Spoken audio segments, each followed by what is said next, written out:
Mixed martial arts. Mixed martial arts. How do we like our martial arts? We like them freaking mixed! Yeah! Houston, Texas, baby! Wow, the level of energy that one Mike Heck is bringing to the stage today. He is way more fired up for Houston than anybody else is, frankly. And I love it. That is the exact pep in my step I needed, because this is the MMA Fighting UFC Houston preview show. I am Jed Meshew. You probably know me if you're tuned in, but if not, welcome. Thanks for joining us for this fight card that's going down this weekend at, what's the arena called in Houston? Toyota Center, of course, Toyota Center. We're going to break it all down, maybe talk boxing, talk whatever else y'all want to talk about before we get out of here. But to do that all, I need a co-host. I need a compatriot. I need a man who will be my ride or die. Not my best friend, but a good friend and a good man. Mr. Alexander Cayley, the king of the north, joining me, looking mighty tall today. Am I? I'm having some chair issues, guys. Sorry, I apologize. My chair is kind of sinking around. Probably need to get a new chair. So I'm looking a little bit taller now, maybe? Okay, anyway. Oh, now you're looking so tall. Oh, I'm looking Stefan You're looking down on us. Sergey Spivak-esque, one might say. Oh, how appropriate. Philip Rowe-esque, one might say. Yeah, UFC Houston, guys. They are back on the road for a non-pay-per-view show. Always fun to see. Hope the good people of the Toyota Center have a great time. They certainly have a headliner that people are talking about. Shout out to the Twitch crew. What's up, Twitch crew?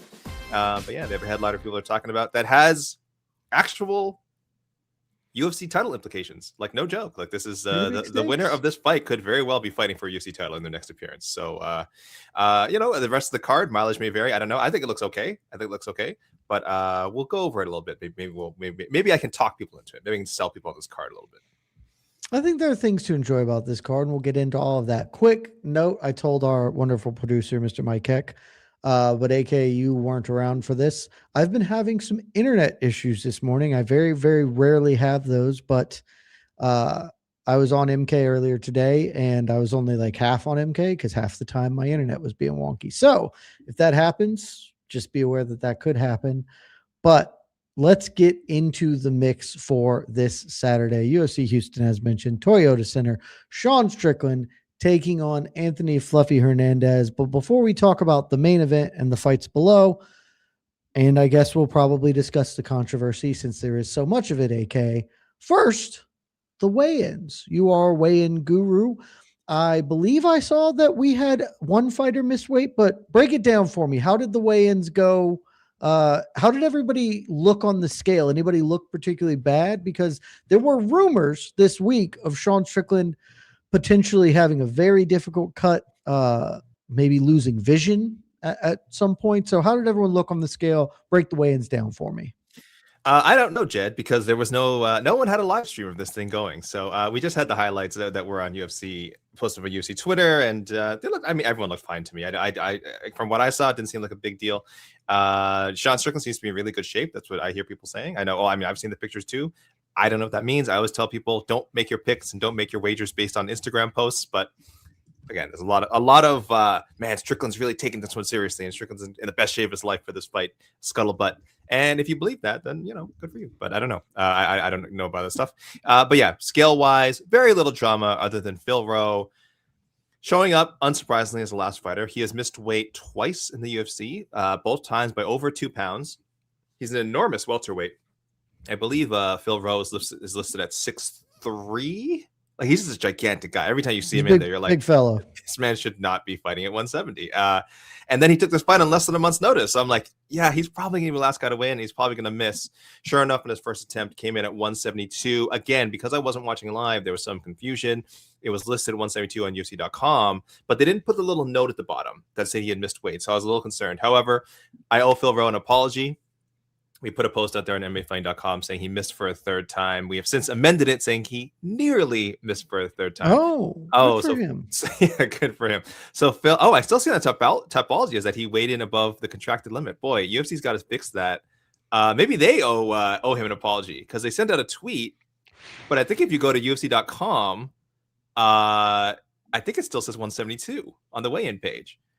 It does. It does. I mean, that is his first weight was that. Boy, oh So I boy. guess a bit of tomfoolery, a bit of weirdness. But as far as we know, Jed, the fight is on. I have not seen anything of a purse penalty. And the last thing I saw from UFC News, the UFC News account, was 170.5. But we will get to the bottom of this.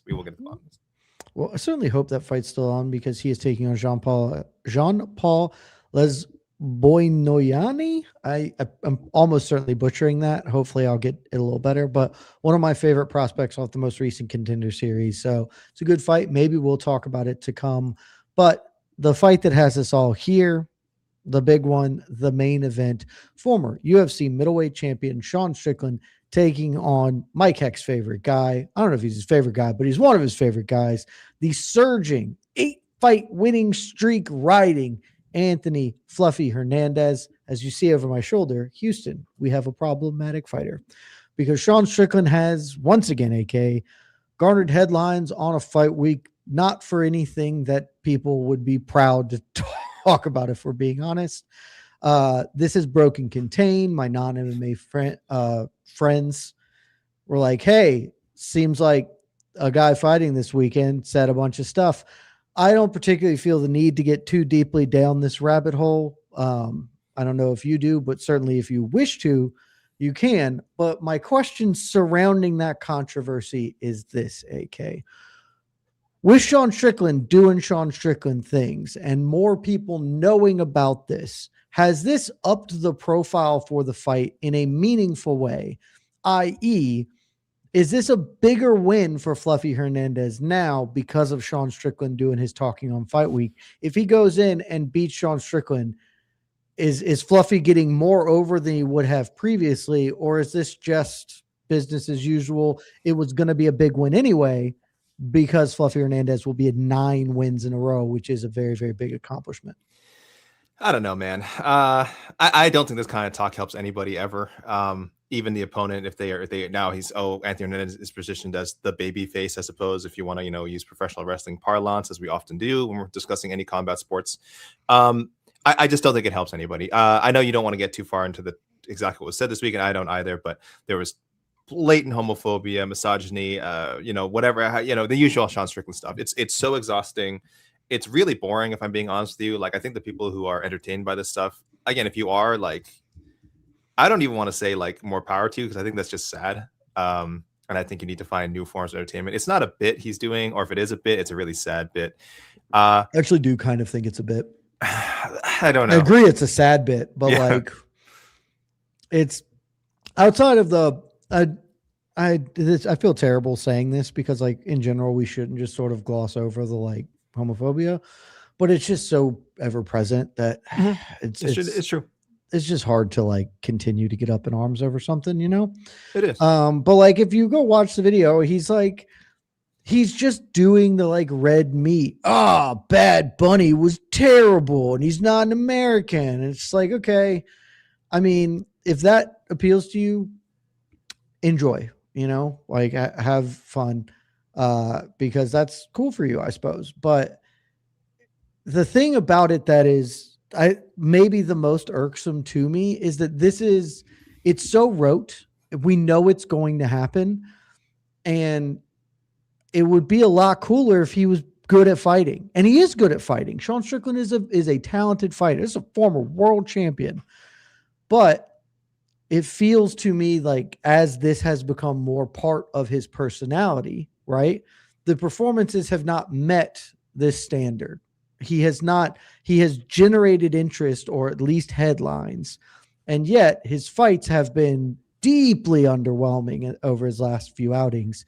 Couple of wins. Some people thought he beat DDP the first time. Obviously, he was among them. I was one of them when I watched it live. Did you? Actually, I don't care either way. Like, I didn't think it was a robbery. It was a very close fight. I scored it live. Called it a robbery either way. Yeah, I was cage side and I had it for Strickland. Yeah. Yeah, but it would just be cooler if he was generating headlines and at least, like, winning in impressive fashion. Because I'll tell you what's going to happen. AK, they're going to do a ceremonial weigh-in tonight. And Sean Strickland is going to get that microphone and he is going to shout to the death. And tomorrow he is going to jab and teep. And it just feels like we've done this movie so many times. And I'm not opposed to rewatching classics. I love a comfort movie. I've seen The Godfather a lot. I'm a dude, but this one's a bit stale for me, especially in the context of a fight that I'm frankly fascinated by, AK. And I don't feel like we're talking about this matchup on the merits almost at all, which is a disservice to it. Yeah. Because I know Mike Heck thinks that this is a weird matchup, and I see where he's coming from, but AK, I think this is a fascinating style matchup as far as how these two will interlock in the cage on Saturday, especially, as you said, with the stakes involved. Winner could be fighting for the belt next. So, AK, give me your big picture. Sort of how are you feeling about the fight itself? Set aside the rest of this nonsense. How are you feeling about tomorrow's main event? What are you looking for? What questions do you want to get answered when Fluffy and Strickland fight? Yeah, and I'll just say one more thing. Like I hope people understand we don't like to be like sanctimonious and like condemn fighters. If people asked us, Jed, you and me, for like our 5, 6, 7, 8 favorite fighters of all time, I guarantee like more than half that list is people who have done objectionable things, said objectionable comments, like, but in cage or in ring or whichever form, like, have entertained us. So like, Conor McGregor is a horrible person. Deeply fun to watch. Deeply fun fight. Some of my best MMA memories are Conor McGregor fights. Okay, I'm not above it, and I think again the guy is horrible. We know all about the liability and the civil suit for sexual assault, all the other bad stuff he's done. But you're right, Jed. As fight fans, sports fans in general, we're willing to forgive a lot if you deliver in your field. That is just how we are. If you guys are a little bit more have a little more a higher standard than me and like cannot put that stuff aside, I applaud that. But yeah, if Sean Strickland fought like he thinks he talks, then we'd be in a very different place. Dude, if he fought like Justin Gaethje, okay, like Justin Gaethje could do a lot of crimes, and I'd be like, yeah, but have you seen him fight Max Holloway? He can do a lot of crimes. He can do a lot of crimes. He can do some crimes. Justin Gaethje could be out there doing some crimes, and I'd be like, I don't know, guys. Have you seen him fight Dustin Poirier? Terrible. Because I have, and I'm gonna give him a little leeway here. You know? It's like, yeah, he had that DUI a couple of weeks ago, but nobody got hurt. He only hurt people in the cage. Who cares? Look, I would even feel bad about that, but people do that all the time for John. And John's not even the most fun fighter. He just is a great fighter. Terrible. So like either be great or be exciting, but don't be like edgy and then boring. That feels like the worst mix to me, but his fans do not care and are all for this. Yeah. And look, so big picture wise, to your question, I don't know. I was asking you guys before the show, does Paramount, for example, let's say Sean Strickland wins, let's say he gets his title fight, let's say he gets back on that platform that he had with the 2 DDP fights, and does someone like Paramount care to see him push a guy like him push so prominently? And again, we know you guys can look into who owns Paramount and whether Paramount is more right leaning or left leaning these days, blah blah blah. So yeah, it's probably not an issue. They probably don't care. ESPN certainly didn't. I don't recall ESPN ever even making a statement after some of the things that Sean Strickland or other fighters have said. So big picture wise, like I don't know if Sean Strickland's success matters or not. I should say it matters to him, of course. It matters to the UFC, but like the big picture of MMA, I don't know. As for the fight itself, like the stakes are very real here. Khamzat Chimaev needs an opponent. I hate that like the Khamzat reign has turned out almost exactly as we all kind of thought it would, because we all want to see Khamzat fight for the title. Great. We finally got in the cage. He did it. Not a very entertaining fight, I understand, but he got the belt, and we're all like, okay, this was like what we all thought this guy could do. Undefeated, makes it look easy work against a top 10 pound for pound guy in Dricus du Plessis. And then we're like, no, hopefully he'll get back in there soon.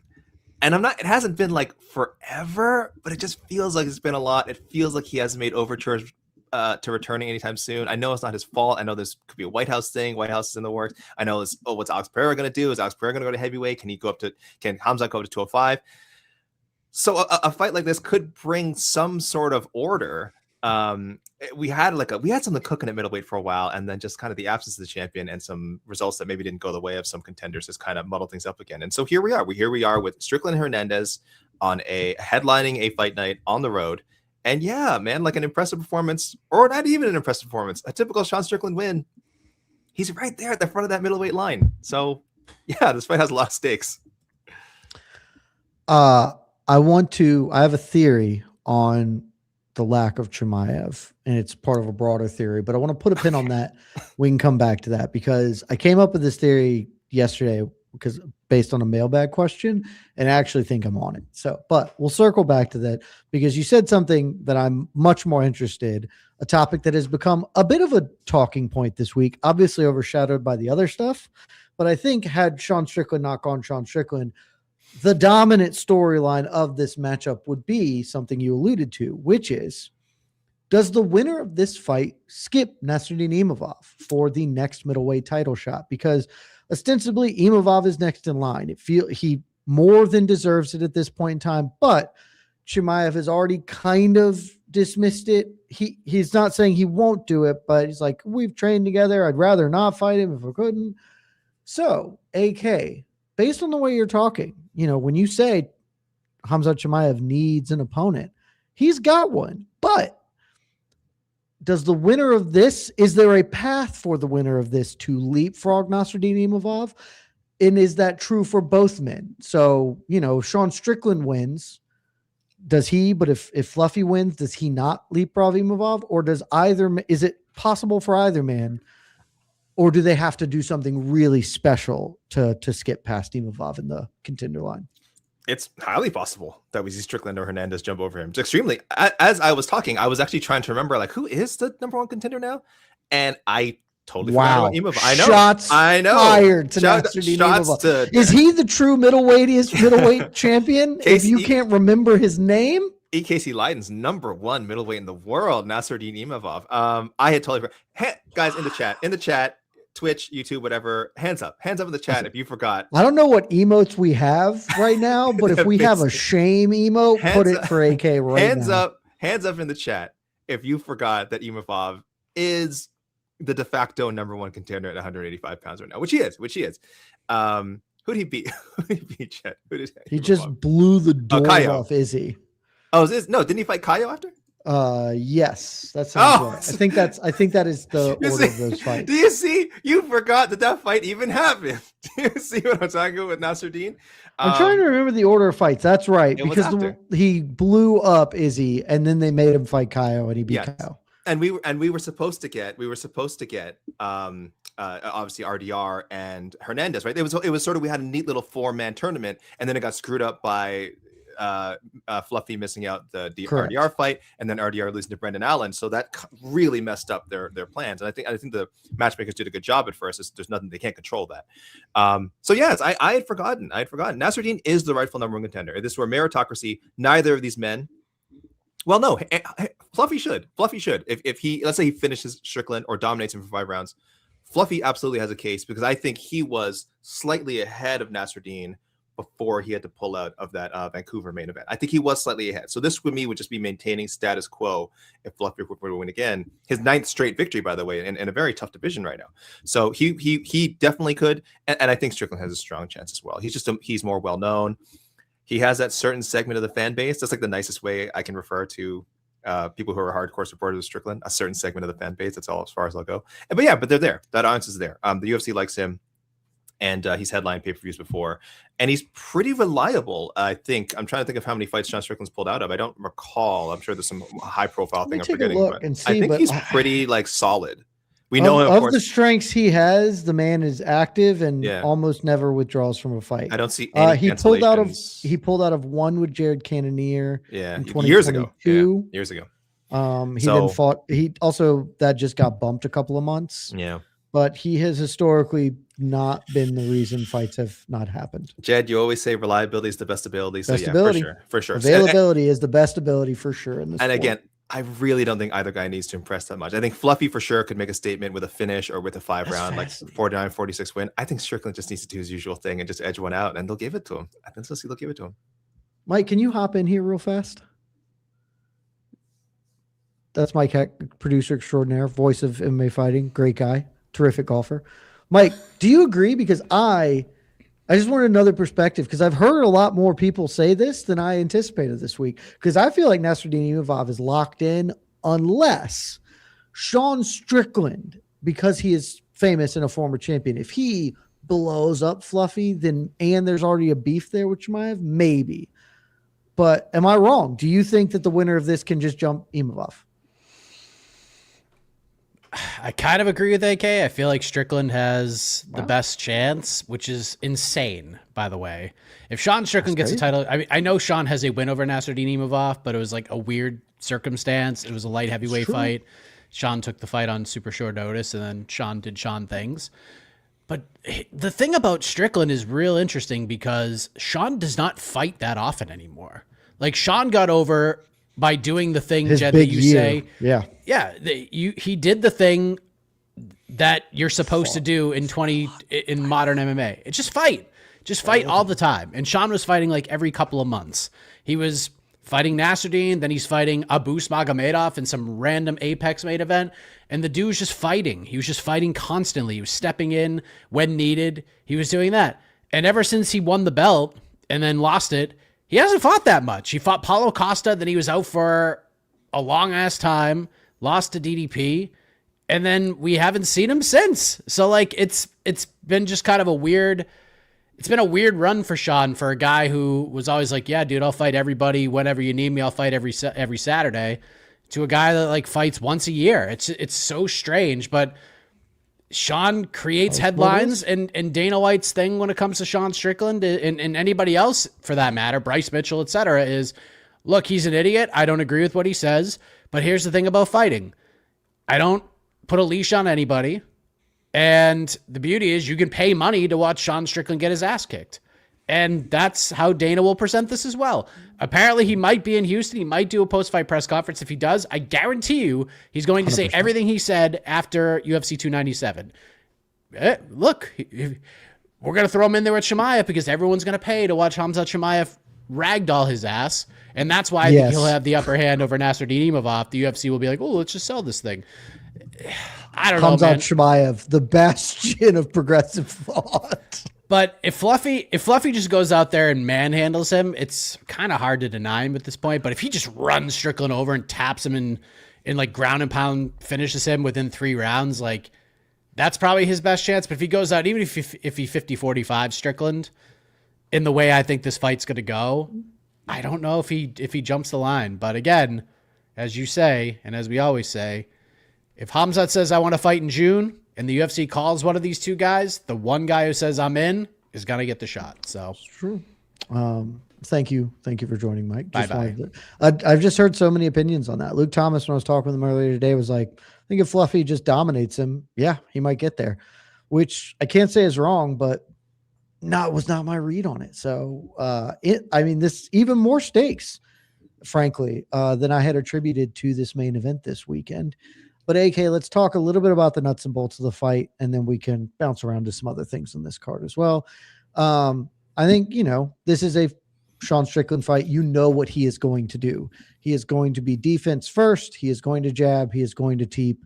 If he wins, it is overwhelmingly likely to be a classic Sean Strickland, probably even a split decision over 25 minutes. Fluffy can win a long fight. Strickland's very durable, obviously, but Fluffy is a pressure fighter. He wants to chain takedowns and just drown you in the deep waters. Fluffy is a pretty sizable betting favor right now. I think it's close to -300, maybe a little more. I'm not looking at the odds. Does that feel right to you? Do you think that given the run he's on, Fluffy is going to continue this surge, or, does Sean Strickland have something to make this tricky for him? Man, those are some wide ards. That's how we say it in Canada.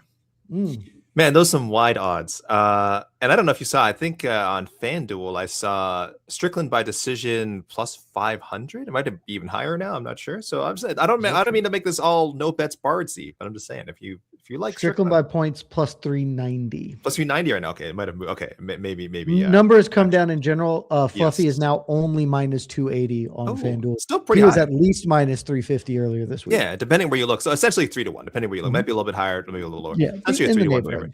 Man, that's strong. I think that is a good line, though, set by the odds makers, because there's a lot of faith in Fluffy right now, as there should be. Huge win streak, has looked awesome. Like, And his win streak, like when you watch the way he beat some of these guys, I mean, the Brendan Allen fight was kind of competitive. Other than that, though, man, he just mauls people. He just mauls people. Now, on the flip side, you don't really see that happen to Sean Strickland that often.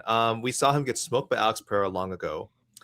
Outside of that, like neither of the Dricus fights, the first fight was close. The second fight, he lost pretty clearly, but it's not like Dricus was like killing him. It's not like Dricus was like, oh man, just putting it on Sean for 5 rounds. He clearly won the fight, but it wasn't like a beatdown. So I'm a little hard pressed to picture Fluffy doing that. I think all of us agree that if Fluffy is able to fluffy him as he has other people, yes, like we said before, that's the title shot. That's to give this guy the hard push. He's maybe help him with his microphone skills a little bit because nobody can monetize anything he says. It's a little crazy. He's a microphone problem in his own, a different kind of microphone problem than Sean Strickland is. But yeah, I'm a little surprised that Sean's like that much of an underdog. But this is why we're saying that Hernandez could get the pick, right? I think the UFC wants a fresh face, wants a fresh challenger. 9 straight wins, a win over a former UFC champion, like the biggest name he's fought yet. Man, that would really do it for him. So, damn, this is nice. Houston got a good main event here. I mean, I actually think this fight card is pretty decent. There's enough. So I don't have my score up because this joke was too good not to put on my board. But I think this is 6.5 fights above replacement card. Like, I think there's some good stuff in this main event. Again, set aside the noise, the outside stuff. It's a really good fight. I am fascinated, especially because of Fluffy's not the fastest starter. He's actually come out hot more lately. But also the nature of the way he fights, he can get hit early. And if he just comes and Sean pops him a bunch early, Sean builds some confidence. We know Sean can defend takedowns very effectively. Maybe this starts rolling in the wrong direction for Fluffy. And he's got to sort of battle back as this goes long. So do strongly expect this fight to go long. I have a bet on the over 2.5. It is my climb this week at -550. So shout out for those paying attention to that. And yeah, ultimately, I'm pretty fascinated for the ups and downs of this fight. Might not be the most fun. Frankly, Sean Strickland bouts are rarely like the most fun, but I'm going to learn a lot and it will be an intriguing matchup. AK, give me your prediction and then we can move to a really fun co-main event, frankly. Man, I kind of like Strickland here in this fight. I'll be honest. Maybe, I don't know. Maybe I've just looked at the matchup too much because initially when it was made, of course, I'm like, oh, Fluffy's going to smash this guy. But then you watch video, you watch clips, you watch other people's analysis, you just get general fan opinions. You're kind of looking at all the angles, talk to friends, whoever has a take on it. I just find it hard to imagine Fluffy completely overwhelming him with the grappling. Again, it's not really something that we've seen happen to Sean. Even against DDP, a guy who certainly knows how to wrestle, wasn't really able to beat Sean in that way. Like there's some takedowns in there, but it wasn't like he just dominated Strickland with takedowns. Totally different kind of grappler than Fluffy Hernandez. So I'm not saying, oh, DDP couldn't take him down, so Fluffy can't take him down. It's not the case at all. But I'm just saying, I'm trying to think of an example where Sean Strickland lost in the way that Fluffy's opponents typically lose. And I'm really struggling to think of times that was his defensive grappling was a huge detriment to him. But maybe he's never fought a guy like Fluffy in that department. Maybe. In the stand-up, obviously you're going to slightly edge towards Sean Strickland, even if you think Fluffy's a good striker, which he is. Good striker, very active, very athletic.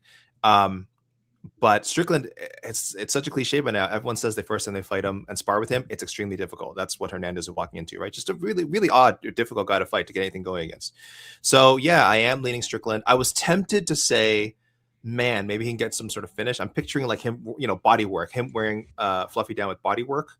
And because I can't remember what the Anthony Hernandez injury was that knocked him out, but I'm just a little bit worried. I don't know if he's fully recovered from all that. I hope he is. I hope he's not going in compromised. If he is at all, it's going to be Strickland's fight. Either way, I am leaning towards Sean Strickland, though I'm loath to say it. I have him winning by decision. I think that's defensible. I'm going to go the other way. I'm going to take Fluffy. I have a little bit of confidence in it, not the same level that Mike obviously has in his boy, but this is reductive and not like the best way to predict fights. but I'm just going momentum. Sean Strickland has, I think, pretty clearly plateaued. He is the fighter he's going to be. I mean, he's 34. He's not adding new tools really. I don't think Fluffy's adding too many tools, but he has just been on such a wave of momentum. You hear him talking at the media day and stuff. This is a dude oozing confidence, and in a lot of ways, MMA is just a sport where like just fake it till you make it, man. And if you have that level of internal confidence, it shows out in your performances. So I'm going to say Fluffy's him. I doubt he gets a finish. On Strickland is just very durable. Unless you have nuclear power, which Fluffy doesn't. I don't think you can torture him into submission. But I guess maybe we'll find out on Saturday. I'm going to go Fluffy by decision. And Nasruddin Imavov, he gets his day in court against Khamzat Chimaev later this year. And the winner of Saturday, Fluffy, will take on somebody for the vacant middleweight belt because Chimaev's going to leave after he beats Imavov. Of that, I'm feeling more and more confident. AK, let's move on to I'm going to call this a co-main event. I think if you wanted to call it a penultimate fight, you could call it a penultimate fight. You do have a ranked fighter in Jeff Neal taking on Uros Medic. And the reason I'm giving this a co-main event is because this gets the Jed Meshew stamp of approval for Stone Cold Banger. Jeff Neal is like a fighter's fighter. He's never been the best in the world, probably never been one of the 5 best guys in the world, but he's that Lorenz Larkin level of just a tough out for anybody you face. And Uros Medic, never been to the cards, baby. This dude, he is get or get got. Don't need the judges. This is going to be a fun one. AK, I don't think much is at stake here. Obviously, a little bit. If Medic wins, he can get a ranking, that would be new and different. But what's your enthusiasm level for the co-main event? And is it a co-main event, or do you hold that for something with a little more elevated nature than we're getting here? First of all, I apologize to everyone. I was just we just saw breaking news. UFC is heading to Winnipeg, headlined by Gilbert Burns versus Canada's own Mike Malott. Oh, they're heading back to the Peg. I may have to go. I think AEW's in town also around that time. The Peg. You guys might see me operating out of Winnipeg in April. Famously took Atlanta's hockey team. That is correct. The Thrashers became the Jets. Saved them. I mean, probably, yes, but still. But yeah, weren't they originally weren't they originally Winnipeg? I have no idea if they were before they were the Thrashers. I have no idea. I think the Thrashers were the team of my youth. Oh, I'm so sorry. No, you're right. It was originally the Thrashers. Yes, there was a Winnipeg Jets team. I think it was there was a Winnipeg franchise unrelated to this one, but yes. Anyway, back to Winnipeg. Burns versus Malott. That was just announced by the UFC. That is official. Shout out to Adam Martin, my guy Adam Martin. Who also, the UFC's announcement being welterweight banger. Because they're going to Canada. Because they're going to Canada. You get it? Oh, yeah, that's good. Just like really. I was like highbrow. No, it took me a second. No, that's good. Shout out to my boy Adam Martin, who he reported it before that they were thinking of going to Ottawa, and then I think earlier today or yesterday said that it looks like they're shifting to Winnipeg. So well done, my friend. Good job. Good scoop on that one. That's real. So April 18th. Co-main event. No, yes, this is a co-main event, Jed. Jeff Neal is ranked by both us and the UFC. I think that counts. Jeff Neal's 12 in the UFC rankings, I believe 14 in our rankings. This and is a fight above replacement for me for sure. Yeah. And like you said, Euros with each man. I mean, this guy's just so fun. He's on a nice run, like not a huge win streak, but 5-7 in this division. It's pretty nice, pretty good stuff, and memorable. Man, the guy just he gets or gets got. We love that. I mean, that's perfect for a guy like Jeff Neal. Jeff Neal is more than capable of knocking dudes out. Could certainly do so for Euros. So yeah, I love this matchup, and it gets the official co-main event stamp of approval. 15 fights, never gone to the cards. Damn. His loss is Jalen Turner. Jalen Turner was my guy for a very long time. Miktabek Oralby, no shame in losing that. Puna Soriano. That's like the worst of them, except for when Puna dropped down to welterweight, it was like, oh, this dude is cranking right at the start. So totally fine. Wins, Matthew Simmelsberger, Muslim Salikov, Tim Means, Gilbert Urbina. Solid, like very solid wins for Uros Medic. Jeff Neal would certainly be the best victory of his career if he gets it. And then he gets a ranking, and maybe he gets an opportunity to make a run. I don't think he's going to, but it's always good to have fun dudes. And if you mix Uros Medic, you take him from sort of that B tier of good welterweights, right? Like welterweights who are not just random contender series guys, but competitors. But he's not in that sort of contender tier. You mix him up there, Uros Medic and like a Carlos Prates, like Gabriel Bonfim. We could have some fun with Uros Medic sort of at the upper echelon, or Jeff Neal can stay in the dance in the big show a little bit longer. So I really like the stakes, the small stakes of this fight, but mainly I just think we're going to have a really good time. So are you leaning either way? This co-main. Are you leaning either way? I'm going to go Jeff Neal because I think he is so much better than anybody that Uros Medic has beaten. But I have real concerns about if Jeff Neal's, if he's still got the juice, right? Like, I mean, he beat RDA, but RDA at this stage of his career is whatever, he gave Ian Machado Gary a real tough fight. He gave Shavkat Rakhmonov a real tough fight right before he got out of there. But the Carlos Prates one, I mean, that was very competitive until he was super not, but that's one of those game-changing kind of knockouts maybe.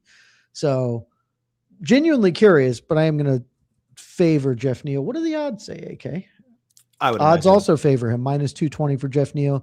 Are you coming down on the Neal side of things? Respect. Yeah, definitely. Neal by knockout for sure. Like you said, you got to look at quality of competition at some point, and that by no means determines every fight, but it's a pretty like basic indicator to go on.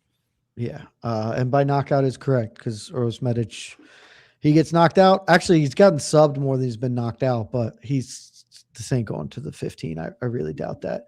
I'll give this a little bit of a specific shine because it's also a matchup that I think is quite good. The feature bout of the evening, a featherweight contest, Dan Ige taking on Melky Costa, a classic veteran versus rising prospect. Costa was my second team all violence featherweight last year, just losing out to Jean Silva.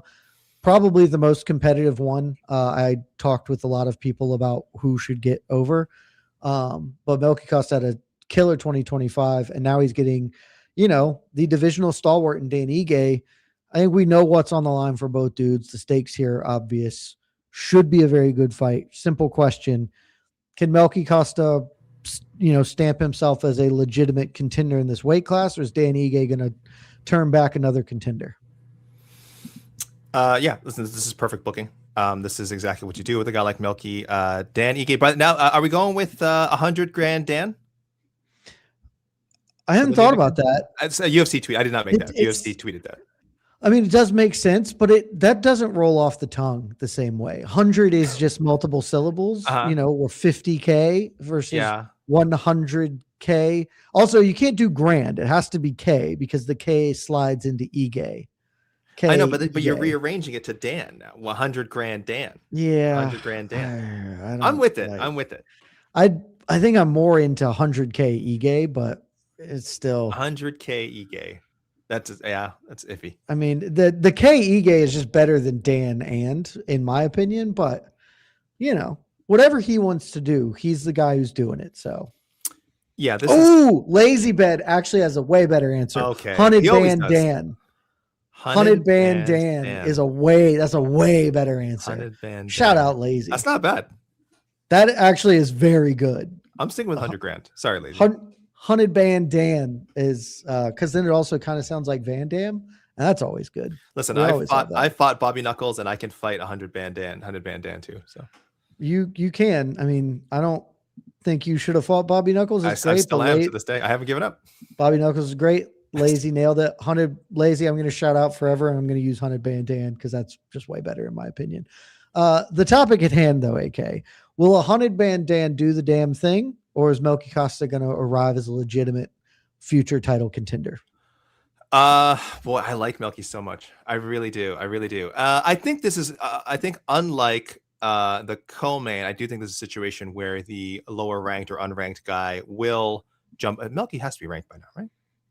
I believe he's in the UFC. Third, let me pull up. He is not. Nope. So quite. He's also him and Medic is 14. 14. Him and Medic both fighting for a ranking. It makes sense. Featherweight's super deep. Like I get it. You can beat 4 or 5 guys and still not be ranked. That's kind of where Melky is. He is tied for the third. Brian Ortega is still ranked. So if they pulled Brian Ortega, If they pulled Ortega, Melky might be the guy who slides in. 6 straight wins at featherweight for Melky, tied with Steve Garcia. They're both trailing only Evloev at 8 and Laurent Murphy at 9. So, this is the level up fight. This is the sure, you win this, you're in. Do I think he's going to pull it off? Yes, I do. I like Melky. No disrespect to Dan. I think that one thing I think we've always said about Dan is like an inability to get finishes. Which is kind of ironic given his nickname. I know he won his last 2 wins by knockout. Outside of that, though, like he's not the most consistent finisher. Again, I know his last 2 wins, by the way, but finisher. He's not a big finisher, and he loses decisions. I think very much for that reason that I don't know if the firepower is always there. I think Costa is legit. I think he can finish, so versatile in the ways he can put his opponents away. Man, can he finish Dan Ige? That's another question. It's never been done. You can't do it. Can't be done. It can't be Dan done. Ige has 10 losses. They are all in the cards. You hit that dude with a bat. Yeah. For as much as he isn't a big finisher, ain't nobody a finisher against that man. I'll go Costa by decision. And how convincing will it be? I don't know. Could be a close winner. That's partly why I'm so intrigued. I think this is going to be a very, very close fight. Costa has certainly won decisions in his career. I think 2 of his last 2 fights maybe went to the cards, but I mean, he is much more a dynamic finishing threat that's sort of built into his style and his game. And against a guy who can't get finished, he might have to show a little bit more resolve in that way. So, Danny Ige is also just really good fighter and the best dude Melky Costa's ever fought. I'm still going to pick Melky. But I think it's going to be quite a competitive battle. I'm super looking forward to the feature bout of the evening. Rest of the main card here, AK, we're not going to get into specifics. Can we? But, I mean, you can if you would like to. Sergey Spivak taking on Ante Delija. I believe that's 2 ranked UFC heavyweights. It is. That's meaningful bout, even if I think we know what that is. Jacoby Smith taking on Josiah Harrell in a welterweight contest that I'm looking forward to. Zachary Reese, Michelle Pajeda, Demolidor, back. Used to be my boy. I've disassociated from Demolidor. He's no longer on one of my guys. Chidi and Njokuani taking on Carlos Leal, Ode Osborne, Alibi Idris, Alden Coria, Luis Garule. Just a smattering of fights happening in the middle of this section. Nora Cornoli, Jocelyn Edwards. Again, the UFC has 2 ranked women's bantamweights. Burying them on the prelims. Rematch.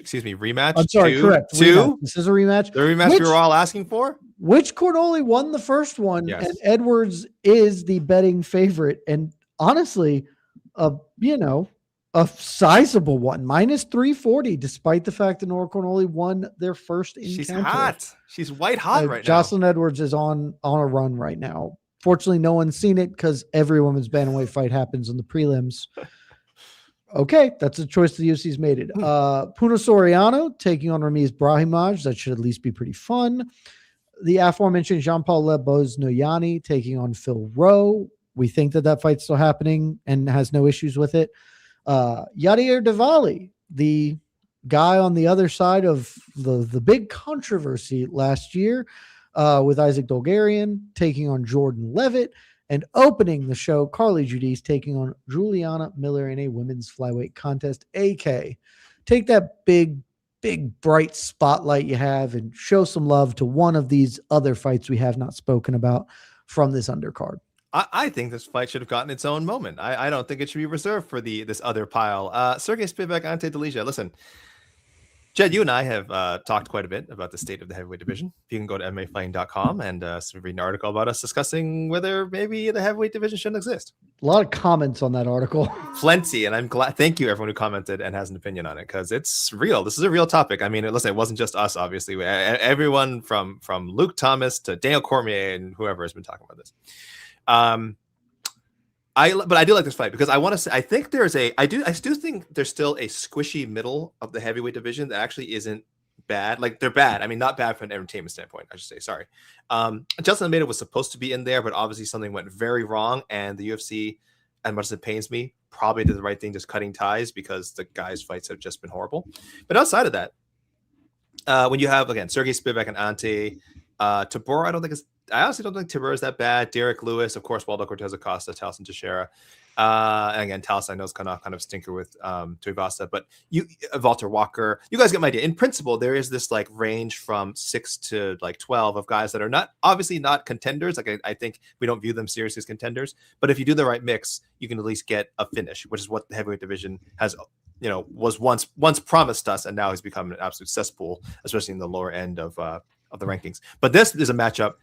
I don't expect it to be a dull decision. I think it'll be a good, fun, wacky heavyweight fight that will end before like the middle of the second round. So there we go. So I just want to bring some more love back to the big boys.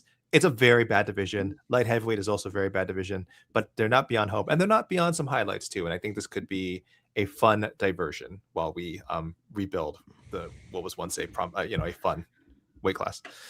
I will give you that in that I do think this probably will be one of the heavyweight fights are fun or awful. There are only two outcomes. I think that this has much more likelihood to trend towards fun. Spivak in general is usually pretty fun, and Antidilia is kind of a get or get got heavyweight for the most part. So I think this is likely to be more fun than terrible, but tough scenes out there in general. Everyone knows the fight I'll be picking. Yes, Jacoby Smith is my guy. Getting a little old, but still my guy. Yes, Lebosniani, my guy. I loved him coming off this latest season of Contender Series, getting a really tough opening fight, frankly, but he's got a lot of experience. That's okay. Anytime this woman is fighting, I will be shouting from the rooftops, so you should watch this woman fight. Carly Giudice, I feel pretty confident in saying I am the leader of the Carly Giudice fan club. She is the best thing in women's MMA, not named Dakota Ditcheva at this point in time, frankly. She is a ball of knives that is just angry at all points in time. And she's taking on, former tough winner, AK, Juliana Miller. So maybe we stand at odds here, with your love for the all things Ultimate Fighter. But Carly Giudice is back-to-back pretty gnarly finishes, which in general, not happening a lot in women's MMA these days. And she is still, how old is she? Hold on. She's still super young. 27? 26, turns 27 in a couple of weeks. Yes. And she just rocks, dude. And she is going to chew up Juliana Miller. She is going to put this woman in a wood chipper. Yeah, not to jump ahead here, not to step on my best friend's toes, but Lazy Bear was asking who ends their career with more UFC wins, Lebesnoyani, Alden Correa, or Carly Giudice. I actually think it'll be Carly Giudice. And I don't mean that as in like I think she's necessarily going to win a title. I have a feeling she's someone that's she's gonna get a ranking eventually. I think she'll be up there, and then I think she's gonna hang around for a while. Hopefully not. Hopefully makes enough money and she can retire by like 30. But she seems like someone who enjoys what she's doing and can make some real money in this business. So, but I bet she'll hang around long enough, and then like sometime 5 years down the road, we're gonna be like, whoa, Carly Giudice has fought for the UFC like 22 times, like one of those things, and like, oh, and she's like 13 and a 9. It's like, wow, how did that happen? Something like that. So yeah, I think she'll end up with more UFC wins than the other two. I firmly agree. I think she's going to win the belt eventually. If she keeps getting, if she stalls out, not, but there aren't that many up and coming people in this weight class that are good. I think she's going to win the belt. And even if she doesn't, I think when I was rating her coming off Contender Series, I was like, she's just kind of Donald Cerrone-esque. Like she's going to fight and she's just going to be mean as shit. And, yeah, I think she's going to have a long UFC career if she wants it.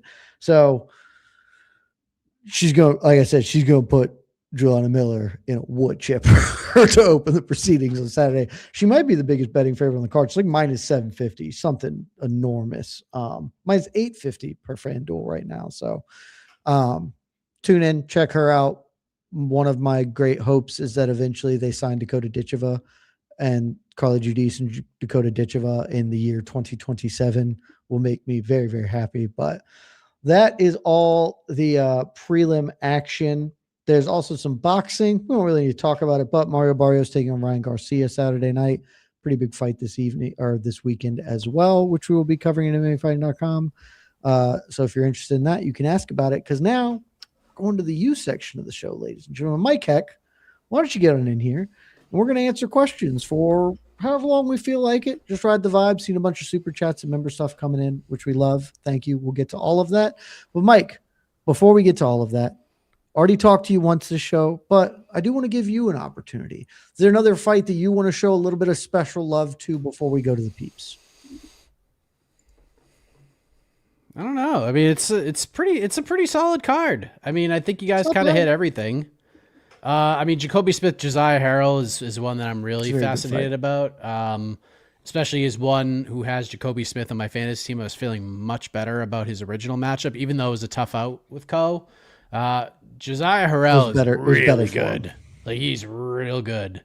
So the muscle hamster. Yeah, this is a matchup of two guys of whoever wins this fight is going to be a ranked welterweight inside of 18 months. Like that's how good they both are. So I love the fight, love the matchup. Kind of wish I didn't have Jacoby on my fantasy team at the moment, but yeah, should be a good one. I really like that fight. I'm definitely intrigued by it. So, who did I think I comped Jacoby Smith to John Jones when I did eval of him coming off the thing as like not John Jones, but like there's some to him. I'm sorry, I called him Gentler AJ McKee. No, that was Elijah Smith. I did comp him to John Jones coming out. I really like him. It's a little old though, so he's got to get cooking. But yeah, plenty of intrigue on this. 14 fights is a lot. We probably don't need all of them, but it's a lot of fights. It's going to be a good Saturday. Let us go to the peeps. As you know, super chats get priority. We love you. And let's go to it. Alexander Hurst. Jed, what rages Luke Thomas more, Cake Lady or your Wi-Fi? I was on MK this morning. Thanks to the boys for having me. My Wi-Fi was very problematic. Luke was actually cool about it, and he didn't have to be because it was really unfortunate that it was happening. He definitely hates Cake Lady more. Do you guys know who Cake Lady is? Are you aware of this MK bit with Cake Lady? Because she's a woman who eats things that are cake, but they look like they're not cake. Yeah. Is this cake or not? One of those. Correct. Yeah. But the premise is not like which one is it. She just like has a handbag and then just eats the handbag, and it infuriates Luke Thomas to no end. Who knows why people like things or hate things? Doesn't bother me at all. Yes. Thank you, whoever that was. I don't remember who that was, but thank you.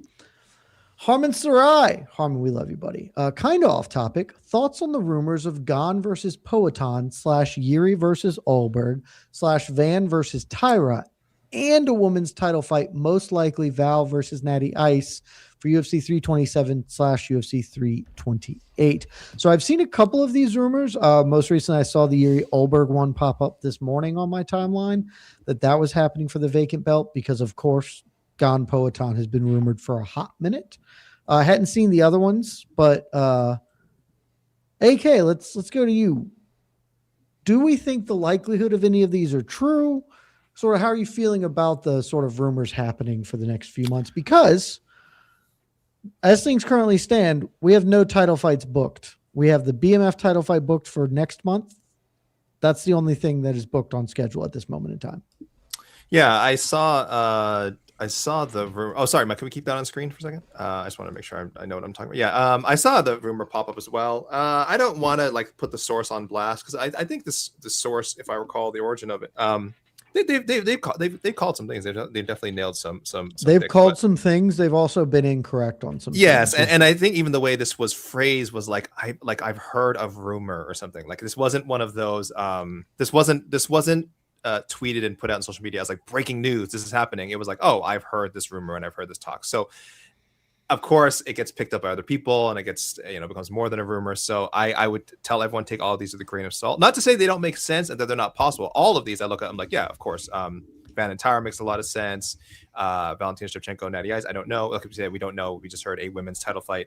Gon versus Poatan is the strangest to me. That seems to fall in line with, all this talk of the UFC kind of moving on from Tom Aspinall's current title reign, though I guess it would be for an interim belt. I believe that is the rumor, interim heavyweight. So they're not stripping Tom, but just trying to get things, get things going at the top again. And Yuri versus Olberg also makes a ton of sense to me. I had hoped to see Alex Pereira fight Carlos Olberg, but there was just never any juice to that matchup. I never heard either. Even I think Olberg, when asked like, "Oh, will you fight?" It's just like, "Oh, I just want the belt. I just want whoever has the belt." He had to be. I think even he knew like, yeah, there's a good chance Pereira's not going to be around. Why am I wasting my breath trying to push for this fight? So all these seem very possible. I would just remind people again, it is just someone passing along rumors that they heard. Which one's most likely to happen? Oh, Jed, which one's most likely to happen? I think the women's title fight is the most women's title fight. Yeah, if that's what it again, but we don't know if even that's exactly what the one he was talking about. But I would say also Yuri Ulberg. Actually, I do think Yuri Ulberg for an interim title or a vacant title if Pereira is leaving, which I also believe, just maybe not necessarily the fight gone. I do think that's going to happen. So I'll lean towards that, and I like that matchup. I would love to see Yuri fight Carlos Ulberg. Mike, what's the number one rule? It's not MMA fighting. It's not real. It's true. That's the number one rule. We're gonna have that as Nemo for sure. I think the 2 flyweight title fights are not that I've like confirmed anything. I've heard some real smoke to the Tyra one. Yeah, I mean, Manel Kopp has literally come out and said I'm not getting the title fight. Yeah. So unless Pantoja is a miracle healer and is ready to fight in like the next couple of months, it's gonna be Tyra because there's literally nobody else. So process of elimination, kind of awesome. Yeah, and then Val Natty Ice makes a lot of sense. I mean, that fight's just happening, so that makes sense. Now is a great time for me to, what I put a pin in earlier, that I have a theory. Okay. I got to ask this question. We're going to go down a little bit of a road here, but I think it's a good time because I got to ask this question in the mailbag this week. Why aren't there any title fights? Like, what is going on? And I think the answer, and tell me if I'm wrong, guys, what I decided is the reason we don't have any title fights booked is not that the UFC is trying to put 7 title fights on the White House card. I don't think that's happening. I think they learned a mistake from last year where you remember in the lead up to 300, they booked everything out. And so then it was like, well, what the hell is going to be at 300? And they kind of had to scramble and put it together. And I think now they're just holding all title fights until they figure out which ones will go on UFC White House. You know, I think it's only going to be 2, maybe 3. And so they're just like, we'll fill the rest of it out in Miami or whatever as it goes down. And so it would not surprise me if we did see an announcement like this, maybe not these fights, but like, oh, here's a flood of fights for the next several pay-per-views because we've just been holding all our cards to the vest so we can make this 300 card first instead of making it with the scraps that we have left because we were just focused one at a time. So, I hope we get announcements soon. Maybe.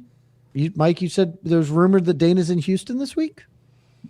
Yeah, but that doesn't mean anything. I mean, it doesn't. But maybe somebody asks. Maybe he lets something out and we can have some fights to talk about. He's going to not have to talk about He's got to announce something. He's got to announce it. Yeah, dude. Jake They Paul just and Keith are taking over the sport. They just announced a massive main event for Canada between Gilbert Burns and Mike Malott. So there you go. Oh, you're right. Oh, no, nobody's talking about Rousey Crown. I don't even know who I'm talking. I can't even say their names properly because all I think of is Burns and Malott. Yeah, because the UFC. Here's the thing: the UFC does not care about that fight. They don't care. Like it's gonna be a big one, and like people are gonna give them crap if like the White House main event is Ilia Topuria versus Justin Gaethje, like comparatively to that fight. And do you think like they don't care. They don't care about any of that. They're wiping their tears with $100 bills that they got from Paramount and all the other TV deals they have. They're selling out shows without main events. Like they're doing just fine. They are not worried about Ronda Rousey versus Gina Carano. I know a lot of people are like, you know, get on the phone. We got to get John Jones. We got to get Conor McGregor. And I get that. Like I love New York Rick, and I think it's a solid take. But you have to really think about it. Like they don't need it. They could literally put any 10 fights on the White House card and they'll be fine. You got to put something like if it's Ilia Gaethje and then just like a bunch of like American athletes like Bo Nickel and Gable Steveson and like other people. You do Michael Chandler versus Terrence McKinney. Like they'll be like, yes, cards will be badass. And they'll try to oversell and overhype it. And Dana will do a bunch of media for it to get it over. Like if you're expecting UFC White House to be this knockdown, drag out, can't miss, every fight's an absolute heater. It's just, I think everyone's expectations need to be in the right place. If like we're looking at UFC history, we're like, oh, this is a fine card. It's their fault. Our expectations are high. You know, John Anik saying they're going to be 7 title fights and stuff. Yeah. And Donald Trump is not doing anybody any favors either. Anytime he talks about this, like he just says there'll be 9 title fights. Yeah. And it's just like, okay, so how are we supposed to live up to this? Deep down, I bet Dana White is just like, I cannot wait for this to be over. I just can't wait. 100%. Basically, because I've said this from the beginning. I think Donald Trump just said it and nobody had talked to him. And so then Dana's like, well, we're doing it now because it was said. But like, I do not believe he was involved in the planning of this as far as like it being a thing at all.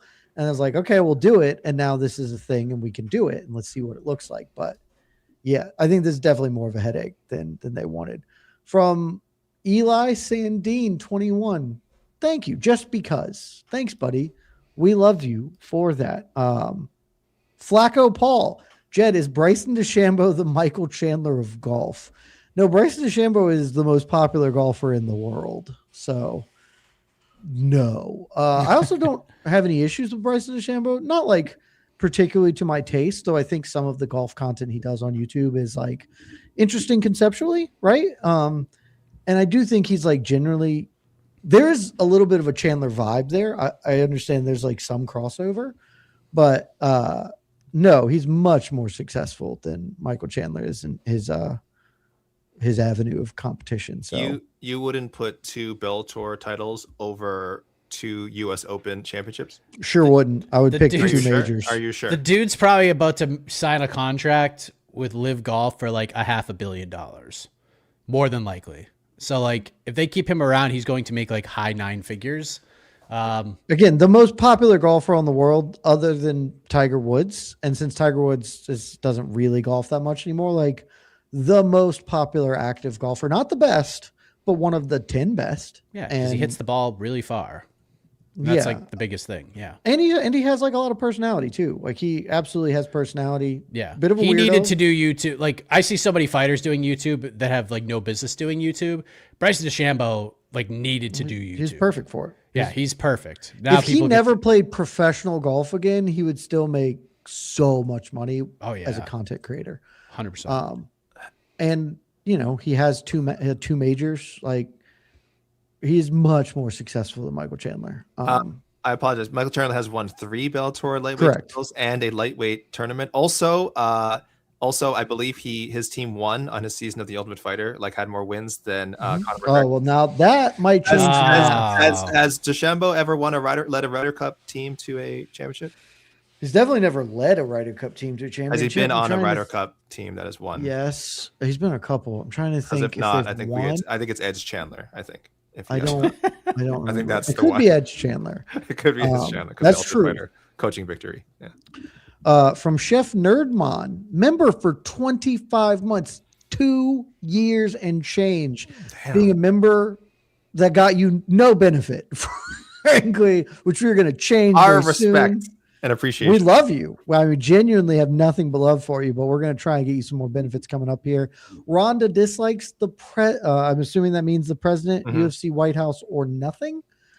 So in one of her, media things, she did she said outright that she originally brought this to Dana White, and then sort of intimated that she was trying to angle for this White House card. Does not appear that that's happening. It's not 0%. It still could, but it seems very unlikely that she would compete on the White House card.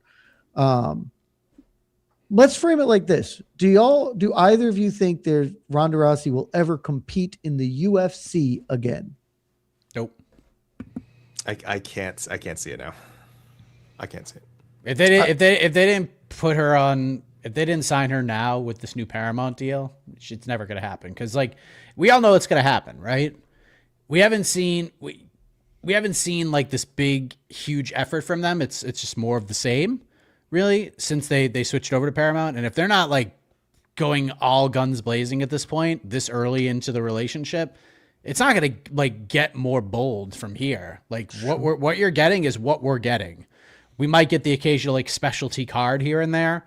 White House, I don't know if they do like another Noche, but like there'll be like every other year, there'll be 3 or 4 like really good loaded cards. Like when they go to Miami, that's usually like a guaranteed really good card.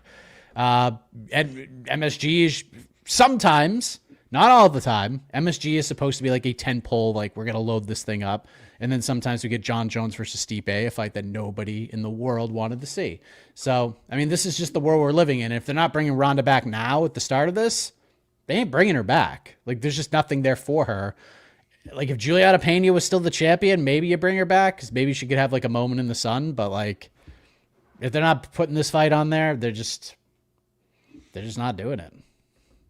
I agree, but man, think of a world in which UFC White House was Ronda versus Gina Carano and Connor versus Michael Chandler and John Jones versus Alex Pereira and Gable Steveson versus Dude. Yes. And Bo Nickel versus somebody, and Colby. Jorge Masvidal versus Leon Edwards. Just like if they went, and what you'll notice about all of those that I pitched, none of those actually disrupt in any meaningful way the weight classes and how they actually move forward. These are just like, here are popular fighters in things that don't influence like how the meritocratic movement. This seemed like such a layup to me to do the biggest card you can do and also not like jack up the divisions for months on end because all the titles are being held. Yeah. And it just feels like they are going to completely whiff on it. And that's disappointing. You know what? The common thing about most of those names you mentioned, they can all be perceived as stars. Yeah. Like they may not be stars, but they can all be perceived as stars. And that's what sells you things. Like, look at WWE. Their product sucks. It's boring. It's terrible. But you know why they draw numbers? Because they have stars. They have people. It's like, oh, I want to see them because they're stars. And that's what the White House card you pitched is perfect. Sure, Ilya is incredible. Kind of a star. And like in his own world and in Spain and in Georgia, he is a star. But to the audience they're trying to get, he's on his way, but not quite there. But most of the casual audience knows who John is. They know who Alex Pereira is. They certainly know who Ronda Rousey and Gina Carano are, even if they're fight fans or not fight fans. They know who both of those women are. They know who Masvidal is. They know who these people are. They just know who they are. So I don't know what we're gonna get. Maybe I'm wrong. Maybe we're all wrong. And White House is all of those fights that and card, more. that would rock. Everything I just said would be incredible. That'd be perfect. Absolutely perfect. You know, we'll see. We still just don't know. So it could be something. I'm getting less and less confident. It feels like imagine if the WWE held an event on the White House lawn, and who's the biggest wrestler in the world right now since John Cena's retired? Like Roman Reigns, Cody Rhodes, CM Punk. Yeah, and there's like none of these guys are on. I saw highlights on my TikTok from some young woman wrestler named something who does a lot of flips. And I was like, she seems cool. Don't know who she is. She's at NXT.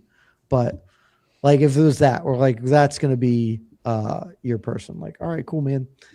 Feels like where we're going. But maybe we're wrong. I hope we're wrong. It would be better for us, for the sport, for everything, if the White House card was a spectacle and a big event, not just because it was at the White House, but because Sol Ruka, shout out to Chase. That's exactly who it was. Yep, that's who it is. I don't know shit about wrestling. That woman is the greatest wrestler I've ever seen. So give her the belt. That's as far as I'm concerned. Give her the belt. Yeah, so we'll see. Hopefully we're wrong. And this card's awesome because it would be better for us, better for our jobs if this card slaps. I'm looking at Joseph's questions because we've answered all of them for the most part. I'll go with this one. Joseph, who on this card outside the main event could benefit the most from a win? I mean, we definitely have sort of talked about that in general, but AK, let's go to you. We've talked about a few people. Who could benefit the most, though, from getting a W on Saturday? Man, there's quite a few, because both in terms of, being continuing win streaks, continuing good runs of form, or saving their frigging job. So it kind of depends what your definition of gains is here. And that's why we like this card, Jed, is some of these fights have they have stakes. Like, I know we're not talking about like title stakes and we're not talking about like, top 15 stakes, but a lot of these fights just have stakes as far as where some of these talents could go. Like, I think we'll look back on some of these fights a year from now and be like, wow, it's good they got that win, because that's kind of what put them on this, on this line towards bigger and better things. But I'm looking a little too far ahead here. I think Melky's an obvious choice just because, again, we think he's a top 15 guy and we're not sure. And this is this is the definition of a top 15 fight. So Melky's definitely up there. I would say Michel Pereira needs to win badly. He's lost 4 straight, so there's certainly a lot to gain there. I'm trying to look at the undercard as people on the undercard, but really, Josiah Harrell. I think we kind of glossed over this. Mike, you talked to this young man some time ago after he had been pulled from a fight with Jack Della Maddalena, future welterweight champion, a couple years ago, 2023, I think. Yes. Yeah, a couple of years back. Thankfully, whatever the medical team, wherever it was, stopped him and said, buddy, you've got some serious neurological issues that need to be addressed. So he's coming in here on short notice. He's undefeated as well. Like him and Jacoby Smith are both 11-0. I know there's different levels of hype right now. I think Jacoby obviously is getting quite a bit of a push. But this will be a real moment for Harrell. So I will say if Harrell wins here, man, this changes the arc of his career like significantly. Because there was some hype coming in. I'm not saying he was like, oh, this guy's gonna be a future champion type guy, but there was some expectations he could be a solid UFC welterweight, and he's done well on the regional scene since. He had to go back, of course, after not fighting the UFC. And if he could get that UFC win in an impressive way against a prospect like Jacoby Smith, that's big. So I'm going Harrell for sure. I think this could really be a huge weekend for him, but he is not expected to win. So we'll see how it turns out. If he just goes in as competitive, it's a big win for him. It's just huge because a lot of people didn't think he would get back because the UFC didn't want to really take a chance on him after all that. Not that they didn't think he was talented because they gave him the chance to face JDM anyways before all this went down. But I mean, I think you needed to see his most recent fight with Dazmatov, who's like a really solid hand, and he just kind of beat the hell out of him, almost mighty whiz-barred him in that fight. And then the corner was basically like, yeah, we're done here. Because Josiah's really good. Of course, a pupil of Matt Brown and the team over there. So yeah, it's a good fight. I think it's pretty clear that like who the answer to these like must-win questions are. I think Fluffy Hernandez is number one. I know we're not talking main event. I think Fluffy needs a win more than anybody on this entire card. I agree. Strickland can lose, and because he's Sean Strickland, can just come back and win another fight and be right back into the mix. If Fluffy loses, I think his title aspirations are gone. It's He's just done. He's just gonna have to go back and win 8 or 9 more in a row. And he's 32. It's just over for him. I've decided I think he's just gonna beat the holy hell out of Sean Strickland tomorrow. It ain't gonna be pretty, but I do think he's gonna finish Sean. I've come to the conclusion he's not gonna submit him. It won't be a submission, but eventually it's gonna come to a point where Sean is just like, okay, this sucks. And then he'll avoid submissions and Fluffy's just going to ground and pound shit out of him. Most people have that feeling against Fluffy Hernandez. I don't like this. Yeah. The first 3 rounds are not going to be fun to watch. It's going to be like watching a Marab fight. It's just going to be taking him down. Sean gets up. He's got to take him down. Sean gets up. He's got to take him down. Sean gets up. Sean gets up. Fluffy elbows him in the face, takes him down again. Like it's just going to be clinch, tackle, occasional clinch strike. It's just going to be this way all night long. Like it's just going to be that over and over again. But Fluffy needs it the most. Number 2 is Michel Pereira. Like he loses, he's done. Like you just, sometimes you have to cut bait. 5 in a row, he's gone. Yeah, 5 in a row. The walkouts are cool. It's good looking little social media clip or something. Yeah, he's done so. And I think he's going to get knocked out in the first round, unfortunately. And that's that. It was fun while it lasted. How far our boy fell. I know. AK, how far our boy fell. I will go Costa as who can gain the most. If he wins, Rocket's on. We're wheels up on the Melky Costa wagon at this point, because like if he wins, especially impressively, because he's a super fun, dynamic guy and on the rise in a weight class that's in a bit of a transition period. I know Volk is the champ, but Volk's not going to be the champ by next year, basically. Either he will lose the belt or he will leave the sport.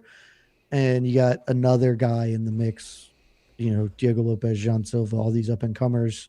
Melky can stamp his case as like a super banger in that. So I think he can gain the most.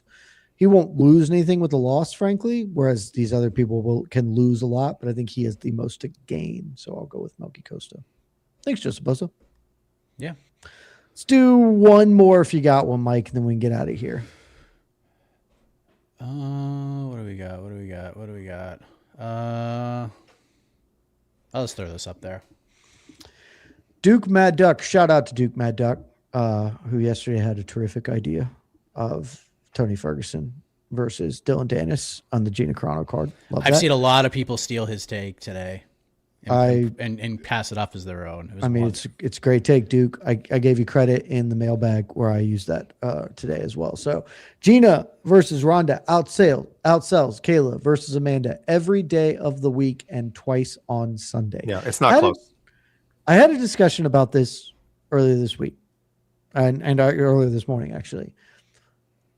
We are all, I'm going to speak for us, but I feel confident in this. We're all in agreement that Gina versus Ronda is going to be the most viewed fight ever, but certainly of the year. Just pure eyeballs watching it because everybody has Netflix. These are famous people fighting on Netflix. Correct? We're all in agreement? Yeah, by a lot. How does this dynamic change if instead of it being functionally for free on Netflix, it's paywalled somewhere? It is a pay-per-view event, maybe not $80. How does the viewership to this change if this is a traditional MMA pay-per-view? In this day and age, I think like 150,000 buys would be considered a huge win. It would do more than 150,000. You think so? I think it'd do more than 150,000. If the price, if the price is right, it's going to do. That fight would do bigger numbers than like any UFC pay-per-view in the last like few years, outside of maybe UFC 300. And maybe I'll say John Jones's return probably did really well on pay-per-view when he fought Cyril Gane. Other than that, I think this fight outsells every UFC pay-per-view, maybe outside of those two, and maybe just because people know who these people are. They're stars. Ronda's very famous.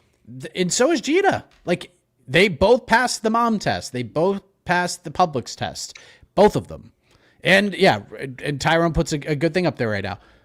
WWE, sure. She was in WWE, which means exposure massive. The power of the pro wrestling community. Look at what it did for Brock Lesnar. Look at what it did for CM Punk. Like, those events that the UFC put on that feature those two people were bigger because they were on it. So the casuals are still there. Like, I see people just shitting on this all over, and I get it. Like, when we were saying, AK, on the reaction show, like, this is the biggest fight of the year, it's not because like everyone is like clamoring for it. It's not because like we were all begging for it. Yeah. It's just because people know who these people are, and it's on a platform that everybody has.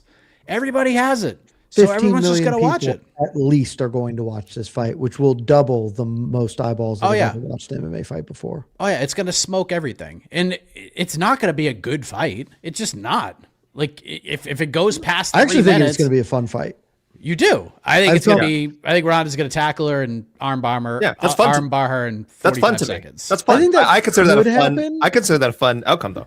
Yeah. I mean, that would be fun. I think it's just going to be kind of sloppy and not great, but it'll be pretty fun because both women have historically been in fun fights and a lot of ring rust. I doubt they're going to be super sharp. Ronda's much more athletic, but Gina's going to be sizably bigger than her, I think. And so I think this will just be kind of a fun, little bit of an ugly scrap. Ronda will win. People will tune in and be like, oh, it was kind of fun. There's some famous people fought and we had a good time, and no one will leave sad about. Uh-oh.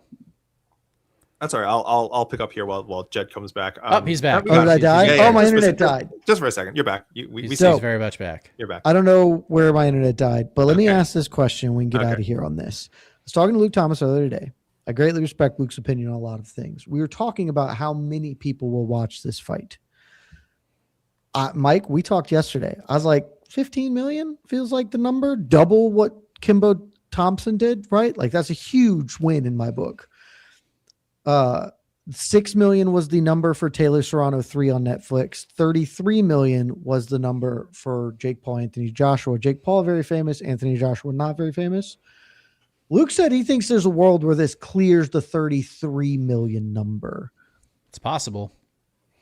Do you guys think that's possible? I think if it does that, this is a monstrous success. Boy. And it was not remotely on my radar. Like, I was thinking 20 million would be a huge win, but if this makes 33 million people watch, this would be nuts. What was Tyson and Jake, like 80? Tyson Jake was, hold on, I have the numbers right here. Jake was 65 million concur, like simultaneous and views. then there was like the 100 was like how many Yeah, people there was like if you tuned in for the broadcast at all. Yeah, it's not okay. So I just want to see the high. Okay, it's obviously not going to hit that. It's not going to hit that. So we're saying 30. This is that's Joshua. 33 million was Joshua Paul. 7 million for Kimbo Thompson on CBS. Well, and 6 million for Taylor Serrano. It's good. It's good because this helps me clarify my answer. So, like I said, I think if this were a traditional pay-per-view, I actually don't know if it would draw like a massive buy number. Just in today's day and age, I just feel like I don't know where the pay-per-view model is. I'd have to look at some recent boxing matches. It's hard. And I know some recent boxing matches with like fighters that don't have near the mainstream cachet of Ronda and Gina Carano have done like good number, like 200,000, 300,000. So I get it. If you look at those, you would say, well, if you put Ronda, but I think it's a different audience. And I think that's the beauty of this being on streaming is this casual audience that exists now is not a casual pay-per-view audience. I don't think so anyway. It's a casual like fighting audience, right? The best example I can think of is like Bird Box. Remember Bird Box with that Sandra Bullock horror movie? It was terrible. Yeah, but it broke like Netflix records or something. It was a cultural moment. It was a cultural moment. We all watched it. That movie, if you put that in theaters, does maybe domestic. Dude, that's a dumpuary film. 15, Nobody's watching 10, that. 15 million, maybe, and that might be generous. But on Netflix, it was a huge thing. So I think like there's just a huge gap between people who are willing to pay for a pay-per-view now, especially if it was like a $79.99. But I think we were assuming it would be like $49.99 or something if they did it right. But there's a huge gap between that and the people who are just willing to, hey, I have Netflix already and I'm flicking it on. And I mean like an enormous, I'm talking like literally millions of viewers, which is why I could say only 200,000 people would buy a pay-per-view. But yeah, I could see 30 to 35 million flipping on at some point during this fight just to see what's up. Like that's so great. This is just great. Dude, so many such people. A great, like, yeah.